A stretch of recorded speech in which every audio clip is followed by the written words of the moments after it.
Sono risorse, diciamo, recuperate dalla criminalità che vengono investite per tutelare i territori dalla criminalità. Direi che è proprio un fondo speciale del Ministero degli Interni e prende vita per la prima volta in Italia, proprio qui oggi in Veneto. Con la firma del protocollo tra il ministro Piantedosi e il governatore Zaia per contrastare la criminalità in Veneto e aumentare i controlli sul territorio regionale.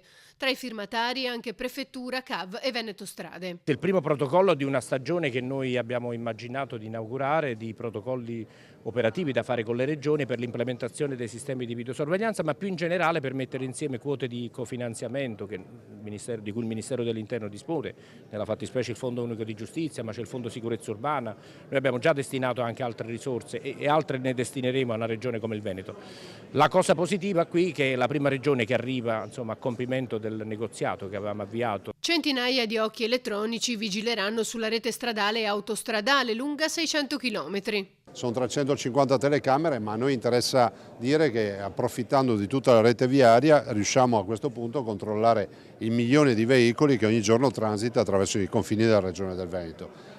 Telecamere intelligenti con intelligenza artificiale che leggeranno le targhe, manderanno gli alert rispetto alle auto che sono già segnalate e poi non dimentichiamoci che comunque in tutto questo contesto l'efficacia di intervenire velocemente nel rintracciare criminali che magari sono ricercati. L'operazione è finanziata dal Ministero con un investimento di 3 milioni di euro, cui se ne potrebbero aggiungere altri in futuro.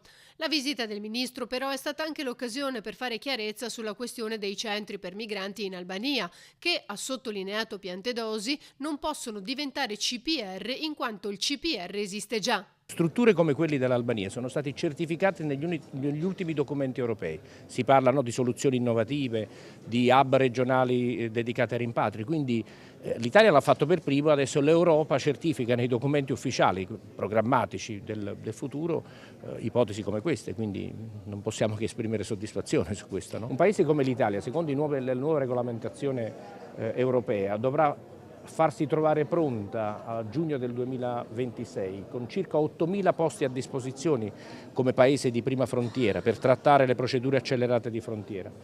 Quindi dal punto di vista della complessiva funzionalità i tempi saranno dettati, io credo già nei prossimi mesi.